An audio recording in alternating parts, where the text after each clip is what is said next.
নমস্কাৰ বন্ধুসকল, আন এটি ভিডিঅ'লৈ স্বাগতম জনাইছোঁ। এই ভিডিঅ'ত আপোনালোকক জনাব বিচাৰিছোঁ, সিদিনা ইয়াৰ এটা ভিডিঅ' আপলোড কৰোঁতে আপোনালোকে সুধিছিলে এইটোৰ দাম কিমান, মেলোডিকাখনৰ দাম কিমান। তো মই মেলোডিকাখন 1800 টকাত 1800 টকাত কিনিছোঁ। গতিকে আপোনালোকে ইয়াতকৈ কম দামতো পায় আৰু ইয়াতকৈ বেছি দামীটো আছেই। গতিকে বেছি দামী হ'লে কোৱালিটিটো আৰু ভাল হ'ব, কম দামী হ'লে অলপ দুৰ্বল হ'ব, তেনেকুৱা। গতিকে ইয়াতকৈ কম দামতো পায়। যদি আপোনালোকৰ হাৰমনিয়াম কিনিবলৈ পইচা নাই তেতিয়াহ'লে এইখনতো আপোনালোকে সাৰেগামা বজাই গীতটিত বজাব পাৰিব বা শিকিবলৈ এইখনতো শিকিব পাৰিব।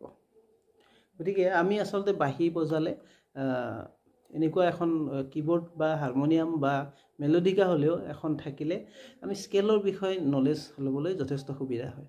এটি ধুনীয়াকৈ গীত বজাবলৈ চেষ্টা কৰিছোঁ, হিন্দী গীত এটি আহক।